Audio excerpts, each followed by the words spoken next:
I follow a lot of business icons. A lot of them talk about how like some of the theories that people teach at school don't work in the real world. I think it depends on what it is they're responding to. Dr. Denise Rousseau, a renowned international management scholar. Denise Rousseau, a professor at Carnegie Mellon University and a leader in the movement to make management practice more evidence-based. Denise is the H.J. Heinz Professor of Organizational Behavior and Public Policy. She's also the director of the Institute for Social Enterprise and Innovation and chairs the Healthcare Policy and Management Program. Is there a process of like being able to, take a step back that you found to work for business owners? Phong, you asked the magic question. Is there a practice? And I would give you two practices for which the evidence is very supportive in terms of leading to better outcomes. I follow a lot of business icons, especially with social media. There's so many like business icons nowadays. Your Mark Cubans. It's easier to see them now. So a lot of them talk about how like some of the theories that people teach at school don't work in the real world. So is there any truth to that you found? I think it depends on what it is they're responding to, because it's my hunch from dealing with business people is that they have a lot of very specific questions and issues that people don't study. So I get calls at Christmas time. What does the literature say a boss should buy for his secretary for Christmas? Guess what? There's no research on that topic. Right. On the other hand, I think with regard to if people have actually had formal training, let's say they've had training in change management, or they've had training in decision making, that it might be that they're distracted a little bit by the specifics of the situation, who's involved and the emotion that generates, or their fear of making a mistake. And that could make it harder to recall and use what they were trained in terms of what the science would say about motivating people or making change. So I actually think it's an issue of how people practice as managers and whether or not they're kind of more carefully thinking through what it is they know and what it is they could know about the decision that would help them practice better. So I think it's the process of decision making that falls short in many cases, not really so much what the science says or what they were taught. Yeah, that makes a lot of sense. When you're in the thick of business, it could get a little heated. You might not be thinking objectively. And so maybe if you take a step back and look at the situation objectively, you might be able to use some of the practices that, your studies find. So is there a process of like being able to, take a step back that you found to work for business owners, or do they like consult with other people who have a more objective, view that because they're not in the situation? Like, what have you found to work? Phong, you asked the magic question, which is there a practice? And I would give you two practices for which the evidence is very supportive in terms of leading to better outcomes on average. The first is pause. Before we shoot from the hip, move quickly on a decision, lest we're dealing with a crisis and the building's on fire. And even then one might take 10 seconds to think through what you're going to do. But what we find is that if people stop and reflect, what is it that is going on here? What are my goals? What might be the other person's goals? That pause, that reflection to figure out what problem are you trying to solve with this decision, that moment of reflection, be it a minute, or hey, you could be lucky, maybe you could think about it till tomorrow, that reflection time, it causes people to recall more and actually sometimes acquire more information about the issues that they're trying to make a decision on. So there's good evidence that how you start making the decision has the most effect on the kind of outcome you get. Second thing, besides pausing and thinking about, well, what problem am I trying to solve, so that you respond to the decision rather than react to it. Response is processing time. The second thing is pretty much across the board. When you're making a decision, try to generate or at least one other alternative to the decision you're thinking of making. So very often when people make a decision or solve a problem, they go with the first available solution that comes to mind. And a lot of managerial decisions are very solution oriented. Certainly a lot of changes that are launched are, they want to implement this thing, which they think will make the organization better, without really thinking about what is that thing good for, and could there be other solutions that could work. But always think about, we advise, because the literature is very clear on this, generating more than one alternative when you make a choice or a decision. So it's a true choice, and you're really thinking about the features of the solutions you could use, that reflection on alternatives increases the likelihood that in the end, the decision will be viewed as a success. Interesting. So how many solutions would you recommend? Like 2, 3, 5, 10? I'm sure there's like a point of diminishing returns, right? Where you just kind of get an analysis paralysis. You're very wise. This is probably a situation where less is more, in the sense that it's easy for all of us to be overwhelmed by information and certainly by possible alternatives. We know that in marketing research, if you give too many choices to people in trying to make a decision at the store, they might go away buying nothing of your product because it was overwhelming. That fundamental finding. So the idea would be, first, more than one alternative. So it's really an alternative rather than just my preferred solution is better than going with the first solution. But the idea of taking some of that reflection time to first say, what problem or problems am I trying to solve with this decision?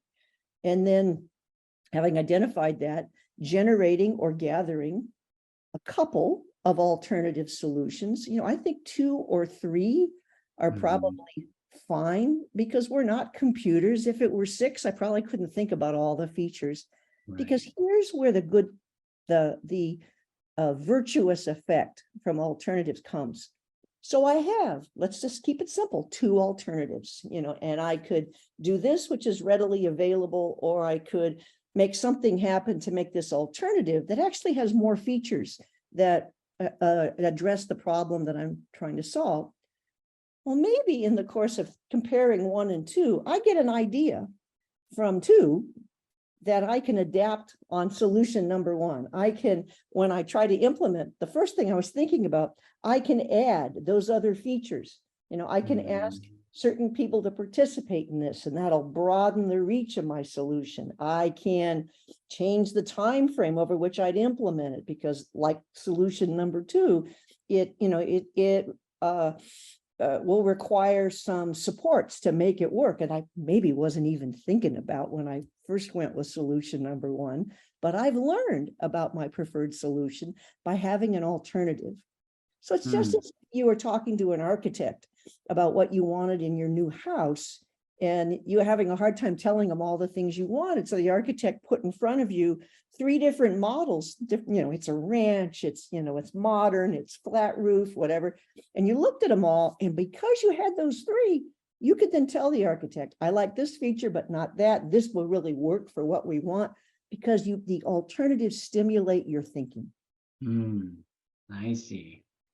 One thing I'm curious about, and I don't know if this is going to be viable for the future, but especially with new technologies, AI technologies like ChatGPT, what if you're dealt a scenario where instead of you deciding on your own, you put all the context of the situation into an AI, like a ChatGPT, and then you ask ChatGPT what the likelihood different options could be, and then the likelihood of success for each option. I mean, what are your thoughts on that?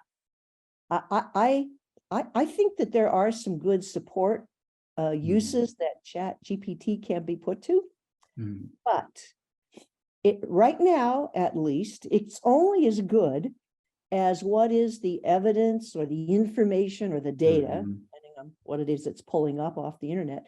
It's only as good at what it finds. And your question asked to me, commented on the issue of the likelihood or the probability that something would work.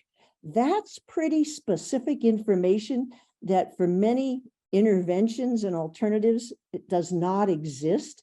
It may exist in a marketer's mind, but it doesn't exist in the science.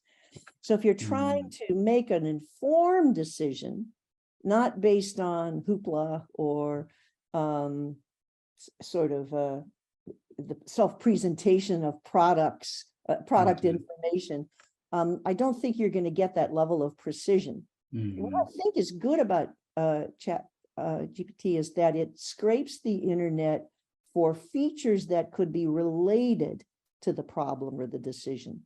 And that's a good thing because, we're not perfect computers. We can't think about all the different things that might happen. We might be a little better if we were working in a group because, we have more heads, more access to different information.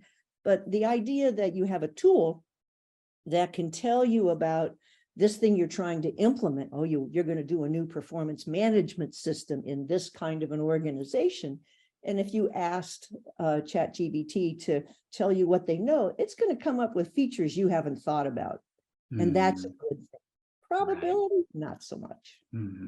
Yeah, that makes a lot of sense. So it's more of like an aid rather than, relying on it to make the decision itself. So yeah. And we don't need all the tools we can get. I mean, one of the things that's really different, let's say, between management and engineering or management and medicine, other fields that are evidence-based, is that managers often, not always, but often do not have support tools, don't have ways of, they don't have a formula to put the information in and have them give it weights and tell you what the likely outcomes are. We're in, say, finance, such tools exist. But using artificial intelligence, just like we would use a smart person in the organization to help us think about something, is, I think, to the good. Absolutely. So, your studies are in organizational change. And, one thing I've learned in life is that, if someone doesn't want to change, then you can't really force them to change, right? And so, I think about an organization is made of people, right? So like, how do you create change if not everybody in the organization wants to change, especially if you're at scale, right? If you have 10,000 employees, the likelihood of all 10,000 wanting to change is going to be very slim. So, how do you make change with a large scale of, organization? Okay. Well, of course, in one sense, you've asked the question and you've given an answer, which is, you want change, and sometimes other people in the organization don't want it. Let me correct that. Every time, some people in the organization don't want it. So that's the normative situation. Is an idea, you could say a problem is recognized where a change could be important. An opportunity is surfaced that maybe could be realized if we started doing things differently, or, maybe there is really a crisis and we have no choice and we have to do something now, or there's new government regulation and we need to respond to it. And that's not an option. So those three circumstances, problem, opportunity, and crisis are the common circumstances in which change arises. Two things in a large organization that because that's how you've phrased it, that I would highlight is that almost any change that succeeds, that's my caveat, if it succeeds, is likely to be a mix of some top-down initiative and incentive and goals and support, and a fair amount of bottom-up activity to either initiate or shape the direction of the managerially created change. So your job as somebody trying to lead change is to promote both of those. Make the top-down processes that maybe recognize the problem and are trying to organize a solution approach, and a bottom-up people are concerned about the problem and they have local insight, and get those to work together. So the first thing about a large organization is it has a landscape. It's got peaks, it's got valleys, it has deserts, it has rivers and streams. It's varied. And it's often the case that when people are senior in the organization, a lot of that information about local differences is filtered out to them. It's hard for them to get a good insight into where the pockets of objection and the pockets of support are likely to be. But an evidence-based principle in this process for a large organization is don't label the people who raise issues or lack enthusiasm or indicate lack of support to the change. Do not label them resistors. Save change resistance to a later phase in the process when you have something that started to come online, and then there are holdouts and people will say, I'm never going to support this. Never, ever, ever. That's resistance. And then there's a tactic there. But in most change processes, there's two things that go on: conversion and self-persuasion. So conversion means because of things you expose me to, and the all hands meetings where senior leaders talk about the need for change and some of the possible approaches, I start, okay, thinking, maybe there's something right, or I do trust the president of my university. If he sees this, I'm going to give him some credibility, even if it's a little painful to me, because I have trust. And so a lot of conversion happens because of trust in the leadership. And in a large organization, trust in leadership, of course, it always has to be earned. It's not freely granted. But if you're trying to make a change in an organization that has basically goodwill between senior and lower level people, that's really the optimum situation. That doesn't mean people will like everything, but they'll give you a listen and maybe more willing to try things than if trust were lacking. The other aspect of change is self-persuasion.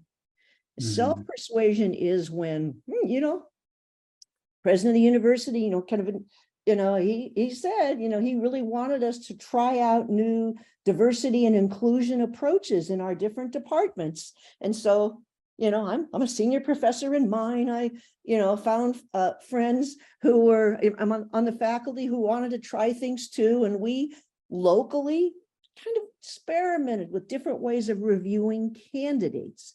And when that turned out to be insightful, I persuaded myself that this change was a good thing. He didn't convert me because he wasn't there. He just gave me room to try something that I thought could be good. So self-persuasion comes when local folks have been encouraged to try things that fit into the broader change initiative. And like in any good democratic situation, I've learned from my own experience. I was free to learn.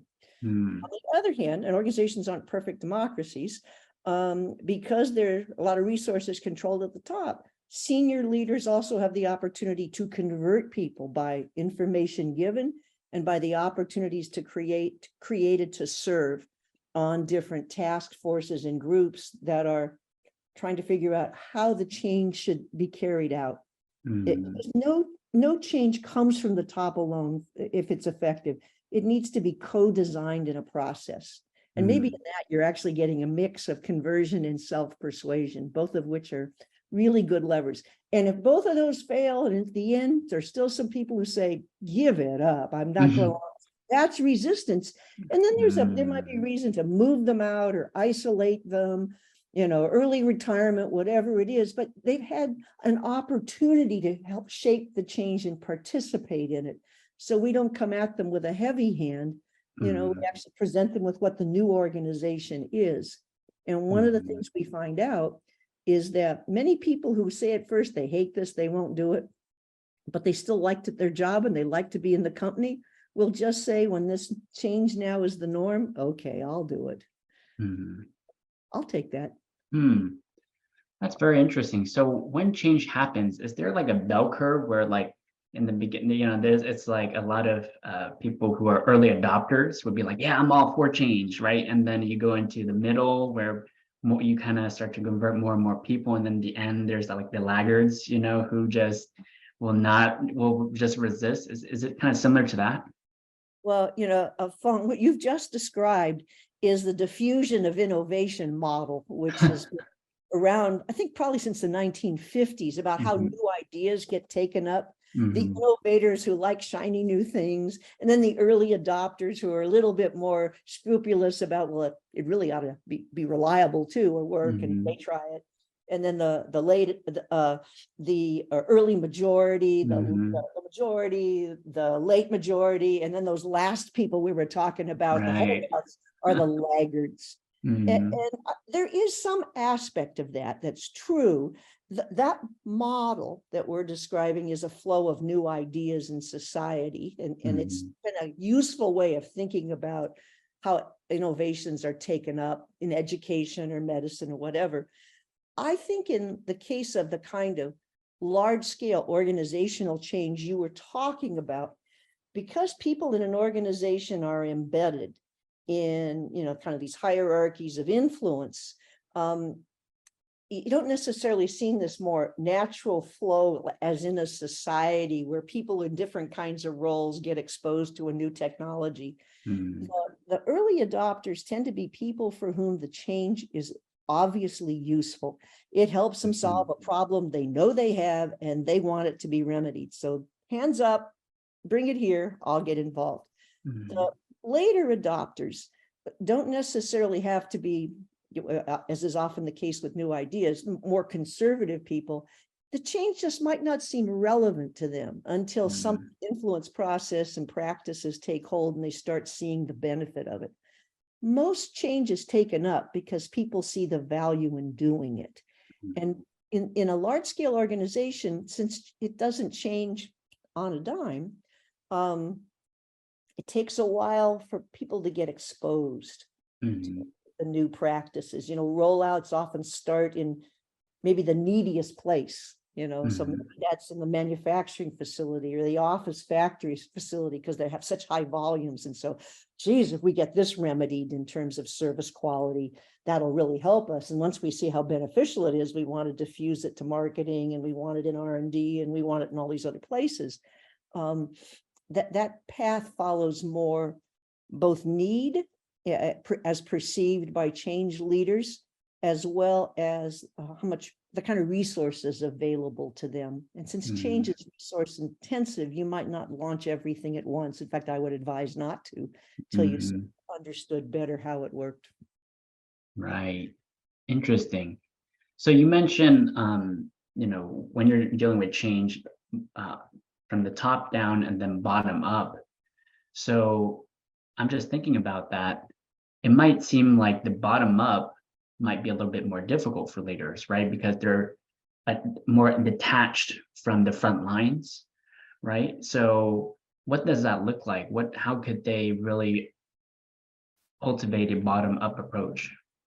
Well, so one of the things I would start with is to say that regardless of the level of change experience and the level of trust that exists in the organization with the top management team, the start of a major transformation, when it really is a whole house big deal, really should begin with training of the leadership team. The leadership team needs time because there's always new people you haven't worked with before in a dramatic fashion, to be able to go through the basics of what is demanded of them as people who are trying to create a motivation for kind of a new state or new condition, and help them figure out, well, what's the evidence for that? What's the basis of this? And then how would you articulate that to others? How would you expose them to that? The idea of you can't just take a change model and plunk it down, that people have to process it, and that has a learning component. So most effective changes begin with, when it's a whole house change, with a training of top management for this particular change, not just its technical aspects, but its social communication, its organizational facts that are relevant to it. So you can begin thinking about what are reasonable features to bring in, how to articulate some sort of future end state we're trying to achieve, which of course is called a vision. And we're trying to avoid this vision being a hallucination, which is to say something top management thinks, but nobody else catches or finds credible. You have to think through how you, not only what the future state is, but how you're going to talk about that to other people and why it should be motivating. I recommend this occur in sort of a training and design process early on.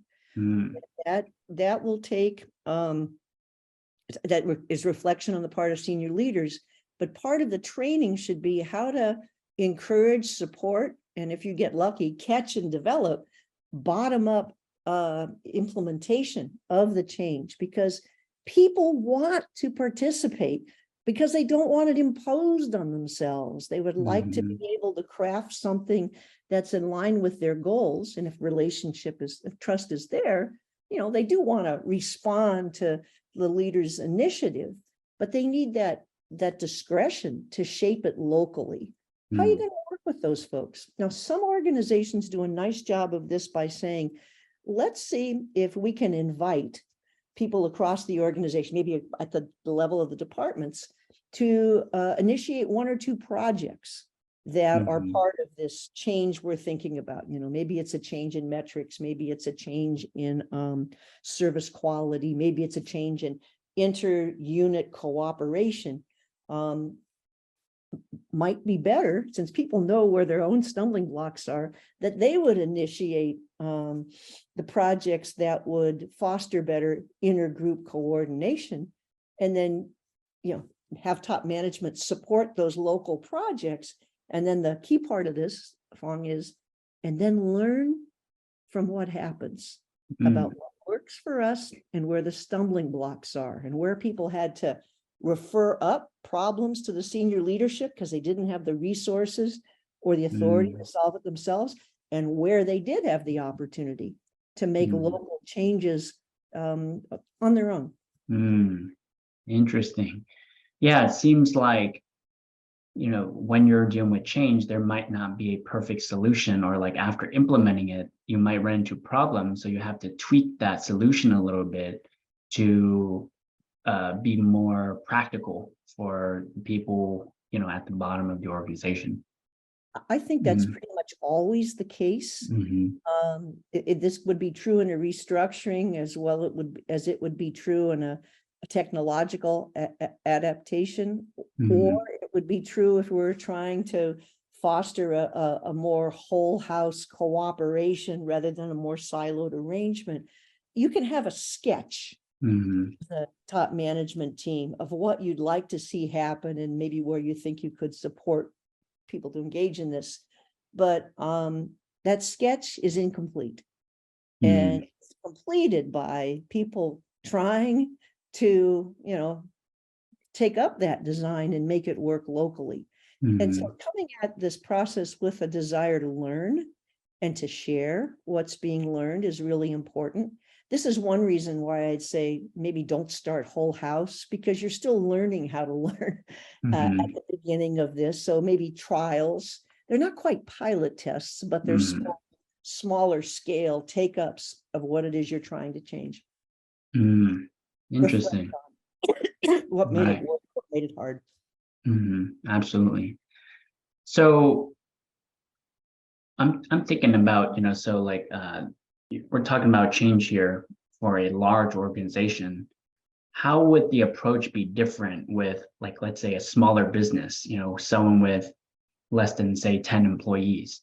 Okay, that's a beautiful question there, because you can actually get all the stakeholders at one table. One of the biggest issues in change management is just the load capacity of a conversation. In an organization with, let's say, 100 people, it's one thing to have 100 people divided into two groups of 50. It's another thing to have 100 people divided into 10 groups of 10. The latter is much harder to get engagement in and participation, because every boundary is a baffle as well as a filter for information. And also perspectives are different. My argument for a small organization first you can manage by walking around a lot better in a smaller organization and get a sense. But the idea then is to figure out where there are enough particulars in a situation where you need local participation in how we should redesign something or how something should be introduced. And should that be with everybody at the table? Because that's usually pretty difficult. Or who should be representatives?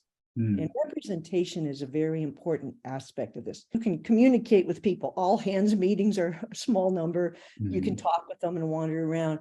The idea of getting perspective on what it is that you'd like to see differently, done differently.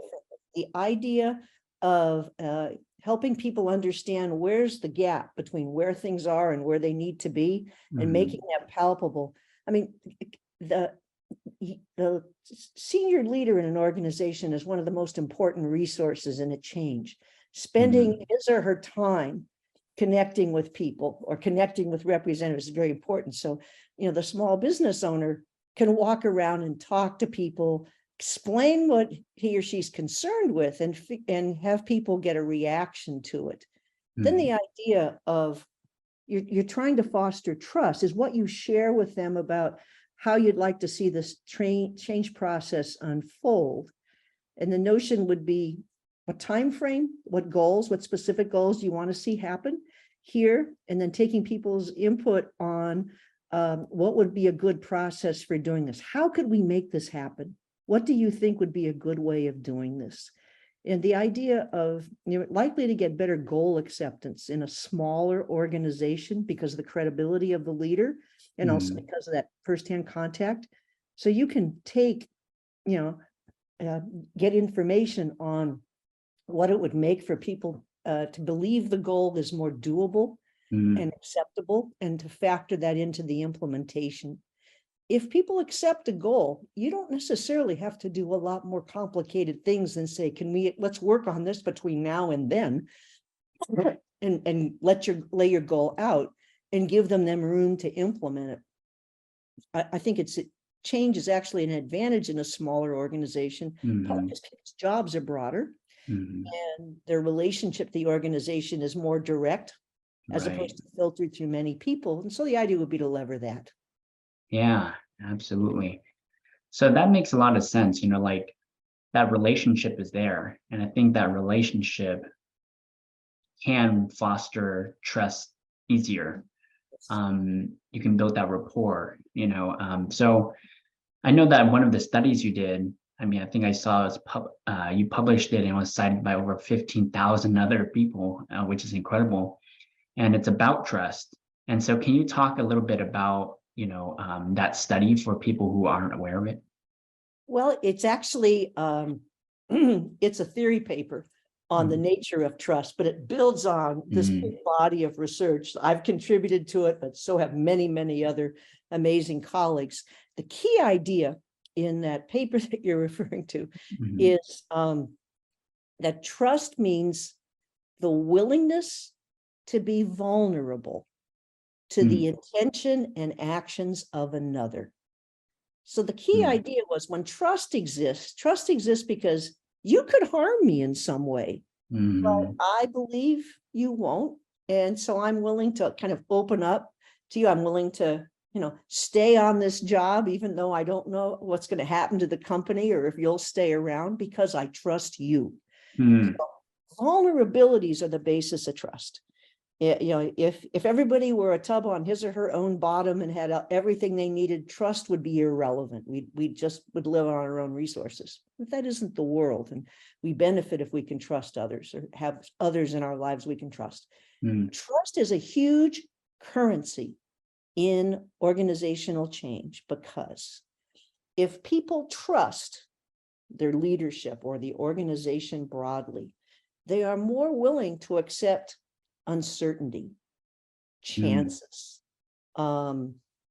risks of various kind, on the idea that the other will treat me with good faith. And we find in research that probably the best predictor, we could look at many possible predictors of change success, how much money was spent and how long it took and the complexity of a change. But the best predictor of all is trust in senior leaders. So, because trust in senior leaders mean when you tell me something, I'm going to believe it pretty much. If I don't trust you, you could tell me over and over and I'm still, squinting at you and not being too sure. So if trust is high, even a large kind of complicated change is more easily accepted than if trust is very low. Even a small change can feel like a mountain. Because let's say an organization has a very contentious history of layoffs and restructurings and maybe changes that have been launched before that didn't work so well and heads rolled and all that.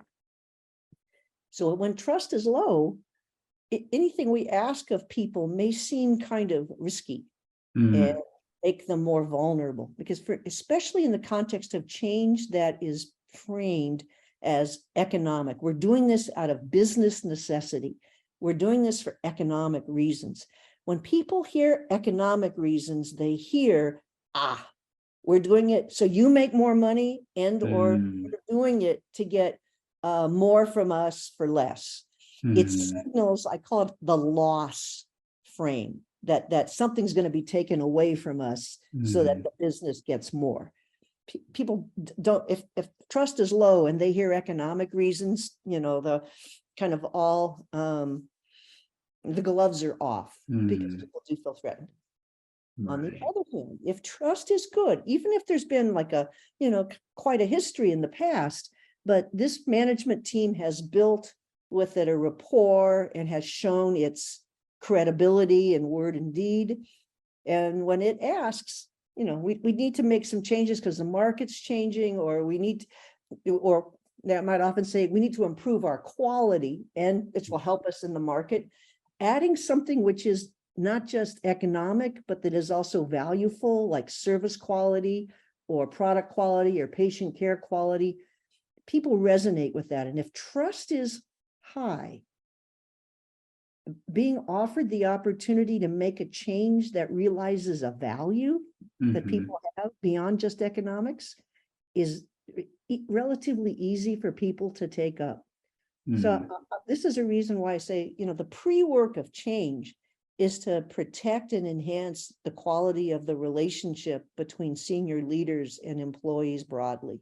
If you're doing that in the way you pay, in the way you recruit, in the way you listen, in the way you support people in their lives, you're well positioned to adapt to changes that you need to make happen.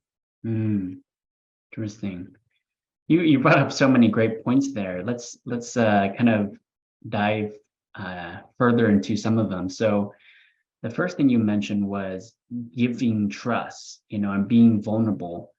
And so sometimes I hear there's almost like two camps, right? There's a camp that says, hey, we should give trust first to the other person, right? Be vulnerable first. And there's another camp that says, no, trust has to be earned. I can't trust you unless you show me that you can be trusted. So, from what I'm understanding, the first approach might be a little bit more empathetic, right? Might be more effective, which is you give trust to the other person and in return, they'll trust you more. Is that right? Yes. Well, I think you're right.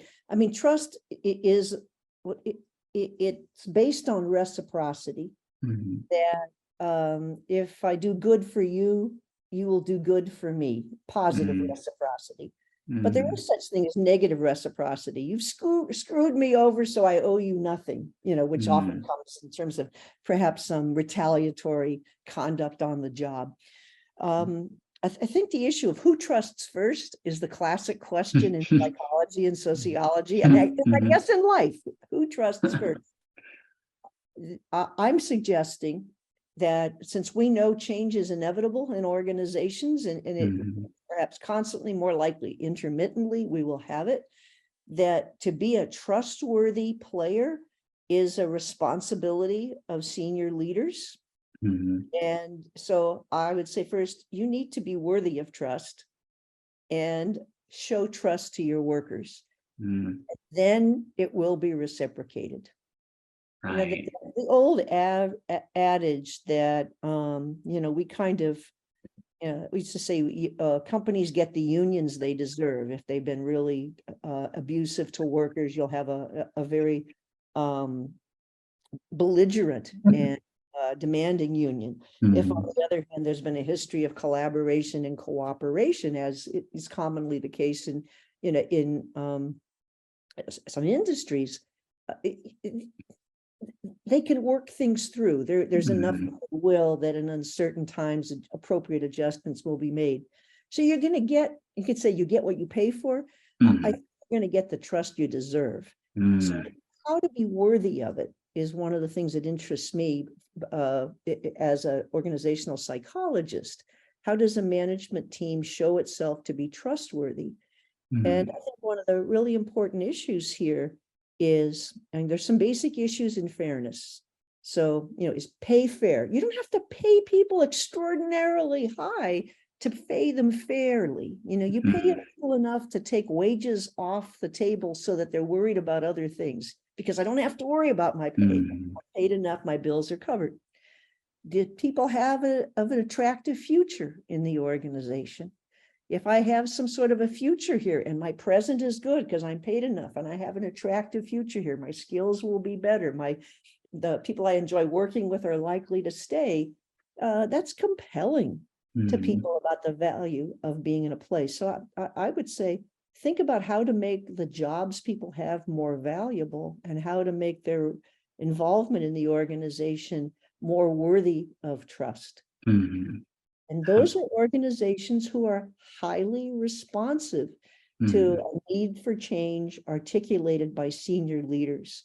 Right. And small businesses are often really good examples of this because they're many times led by the founder or by somebody from the family who's well established in the kind of the social network of the organization.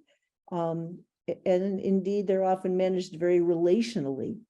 So there are ways of making change happen well in such a setting. You may have to raise people's skill levels, because that's one of the areas where small businesses sometimes are a little short on. But the skill that's there, amplified by training, could make a small business very responsive to the need for change. Yeah, absolutely. I think that makes a lot of sense. And another thing you mentioned is, building trust through doing things that might help them in their lives, right? And so it might look like if someone has a sick mother, buying flowers for that sick mother, like an employee with a sick mother, you buy the flowers for that sick mother, maybe giving them a card, right? And you build that trust over time.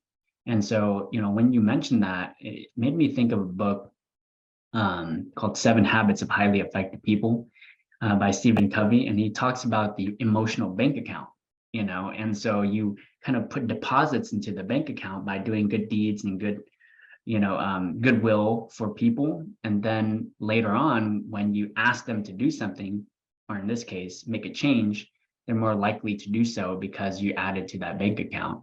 And so it sounds like that would be an approach to take, to build trust, right? Well, I think that is important. And you're describing a more relational approach to employment than, say, companies owned by private equity concerns might have, trying to, get their rents out of the business. But I think that you cannot overestimate the value people place on being in a trustworthy organization with supportive relationships. One feature, and actually it's kind of a sad feature, is it's hard to get that somewhere else. But that can reap real benefits in terms of both the attractive present and future it offers people, as well as the commitment that leads to being willing to adapt when the time comes. Right, exactly. I think it really comes down to the goals, of the company. If a company like private equity is optimized for like quick transaction and quick, money, then, maybe it might not be best to have a trustworthy, to spend that time. I mean, I would argue that it would still be good because, we got to be ethical and you got to be human. But for myself, my vision is to create companies that will last forever, to live beyond me. And so, the approach of building relationships with people and, kind of building trust with them to where they don't want to work anywhere else, they want to retire in the company, that's something that I'm optimized for, and that's the approach I'm taking. And so I think it really depends on the sort of company, to your point. So so let's talk about the other study you did. Another, I think it was a paper. I keep saying study, but the one about psychological contracts. I thought that was really unique, cited by over 9,000 people. So can you talk a little bit about psychological contracts within organizations? Oh, I love this topic. I started research on what's called the psychological contract about 40 years ago. It refers to, let's call it the deal in the head. It's an individual's belief about what he or she owes the employer and what they owe that person in return is the psychological contract. And I started working in this area because my own father hated his job. And he very much felt that he had a broken psychological contract with the company that he worked for.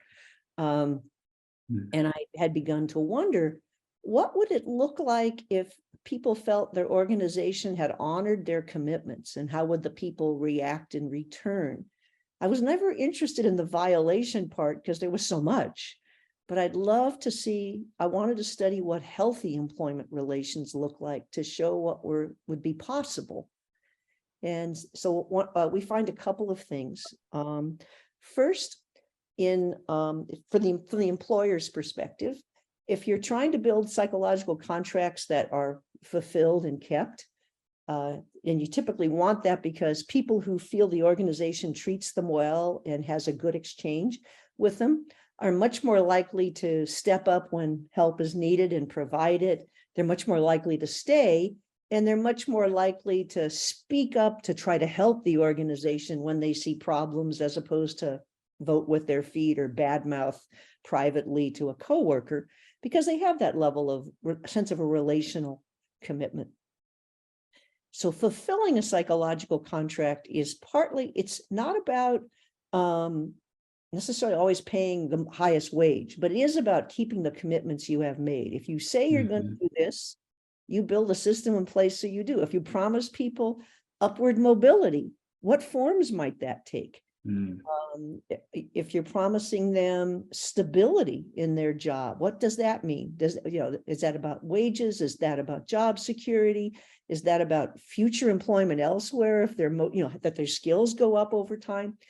The idea of making psychological contracts that can be kept is, let's pay attention to the goals that your workforce has when they joined and the goals they have now as they've continued to stay, because we find that how people react to the HR policies of a company, how people react to the interchange they have with their line manager, is very much shaped by the kind of goals or the kind of future they're seeking to have. The goals I have shape what I hear my employer say in an interaction with me. So next week, I'm going to go talk to my dean for my annual conversation after our annual review. I've been doing this a long time, so I'm pretty sure I know what he's going to talk about. He's a lovely guy, and I don't think he's going to surprise me, but we could have another podcast on that. But the critical idea is, I share with him my goals. Here's what I'm hoping to make happen. And in doing so, he makes commitments to me and I make commitments to him. I advise employers who are seeking to be sure they can fulfill the commitments that they've already made and any new ones that they make because of the benefits that comes to them and the person, to ask people about what their goals are, present and very importantly, the future, because those are going to be the lenses through which individuals interpret the commitments and the policies and practices that the company engages in. Interesting. Yeah, it kind of reminds me of when I was a sales leader, and I talked, whenever I recruited someone, I would have an onboarding meeting with them, and I would talk about what I expect from them and then what they expect from me as their leader. And so is it similar to that where you kind of go over expectations, what their goals are and how I could help cultivate that? That's spot on, Mhm. because the critical issue is understanding first, a priori, coming in, what are the person's expectations? Mhm. First, are they accurate? Because people can come in with expectations that are Mhm. based on not very well thought out messages and signals. So it's really in your interest as an employer to understand what of the person's expectations are realizable here and what might be the alternative. Somebody who says they want, these kinds of hours, or they want this kind of upward mobility, you may have to tell them, well, here's kind of what we're going to need from you. We got flexibility here. In terms of mobility, there's mobility here, but our pathway typically looks like this. Realistic sharing, here's what I want, and realistic sharing, here's what I can offer, or here's the conditions under which you could get that, is incredibly important. Because a wise person, probably an old French philosopher, said something like, half the promises never kept were never made. And that's a critical idea, that why realistic expectations are so important is it filters out to some extent unrealistic expectations that might be formed, from various sources. So that's a first critical conversation. A second thing that is important in this process is we have come to realize, in looking at psychological contract understandings employees have, that there's a lot of variability, even for people doing ostensibly the same job. Maybe they're even sitting at the same long table, with side walls up, answering phones, but they could still have some different beliefs. And it turns out that those different beliefs are not necessarily errors or misinterpretations. It's because over time, individuals negotiate different kinds of job features with their managers. The idea that one person might, who was motivated to stay after thinking about leaving, got a pay adjustment. She also might have gotten a change in the kind of duty she has, because she really didn't like this work, but preferred this other kind of selling or work. Say, okay, you can do that. You don't have to do this. So there's a little bit of an economic deal, and there's a little bit of a task deal. Somebody else might have bargained for the opportunity to become a supervisor in the next couple months if they do this, that, and the other. Those individuals ostensibly doing the same job have different beliefs about their employment relationship because of these small negotiations. Line managers make small negotiations all the time. It's what greases the skids, and you're smiling. And since you've been a manager, I suspect you've made those too. Knowing how and when to make a special arrangement, we call them idiosyncratic deals or ideals. Everybody has the same job, but they might have subtly different features. Maybe a small amount of their job is different. Those deals are very important to making a job more valuable to that person, because not everything that HR might offer is wanted by everybody. Right.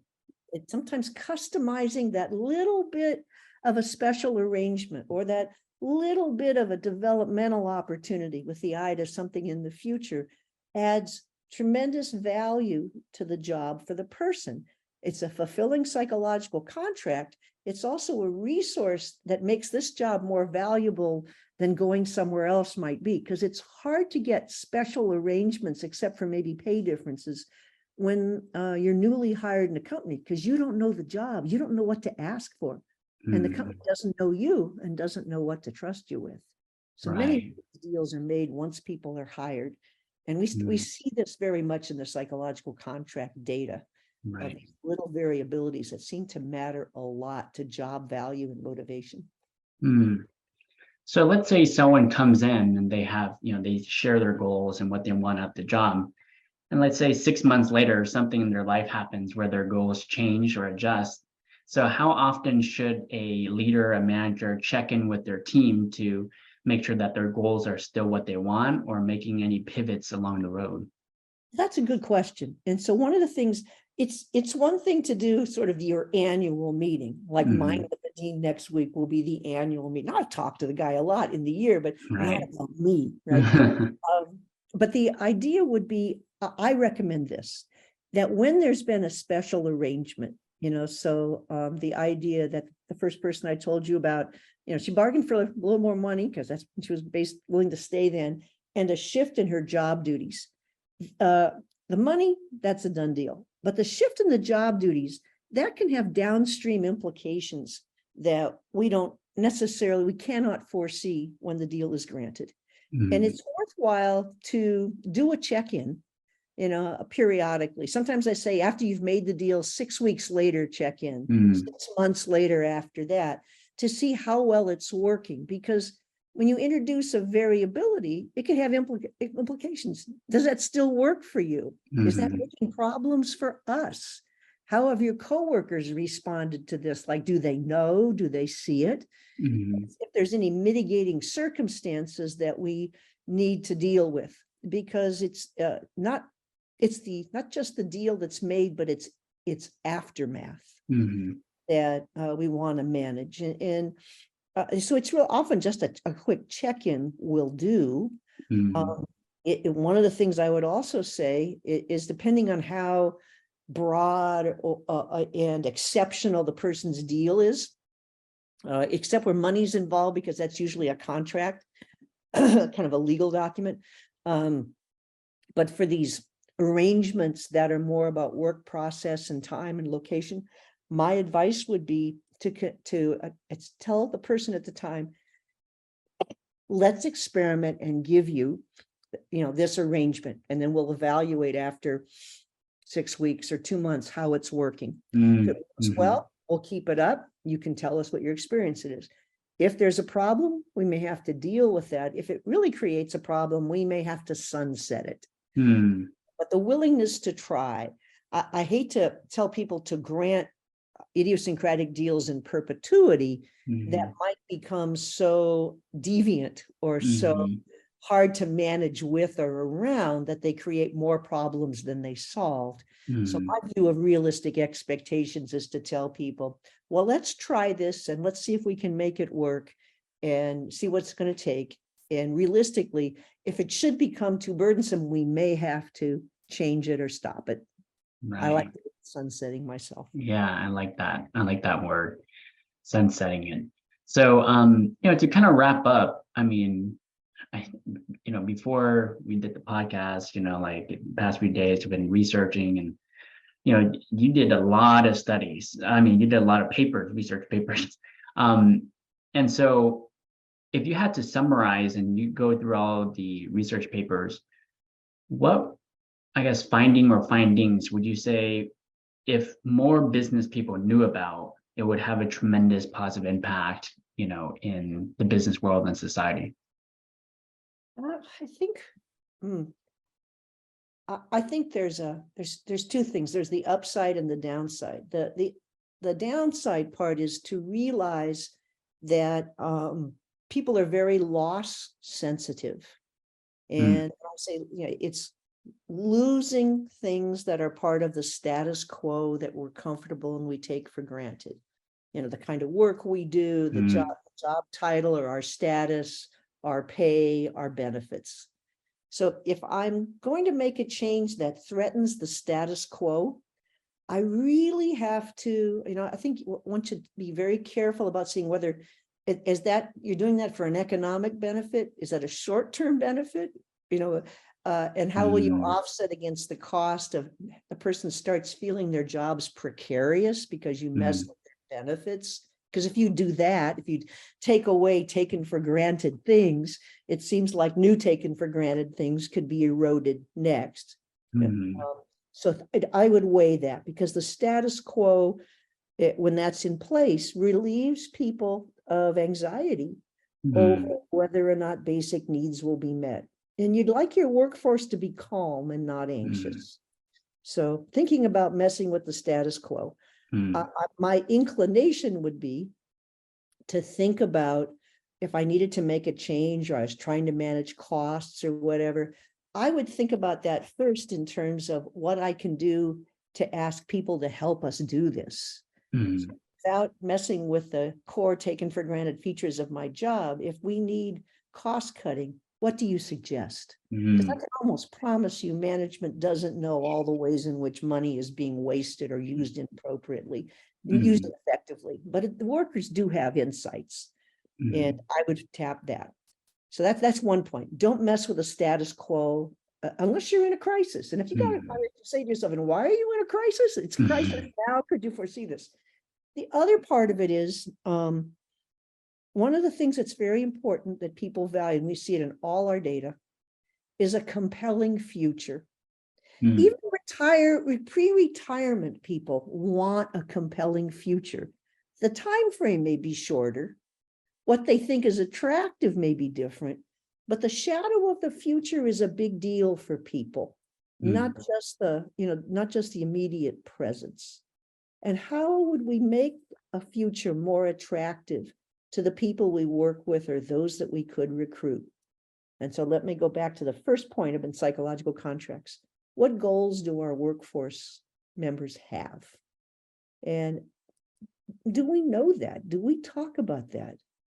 I think that's really important. We know that in psychological contract research on pre-retired people, many of their goals are associated with maintaining their social ties to people they work with. The Mhm. biggest loss is not always the job, but it is the friends and the social relationships. Or maybe it is indeed the work for persons. Knowing that, getting to the goals people have makes it easier for you to figure out what's a good offer here, or what's a good way of building an appropriate relationship for as long as we're going to have this person as an employee. Similarly, we know younger people are a lot more heterogeneous than all this Gen Y, Gen Z, millennial language makes you think. There's Mhm. not a lot of scientific support for the idea that the generations are all that different and Mhm. heterogeneous as individuals. So the idea of asking people, what makes a job valuable to you?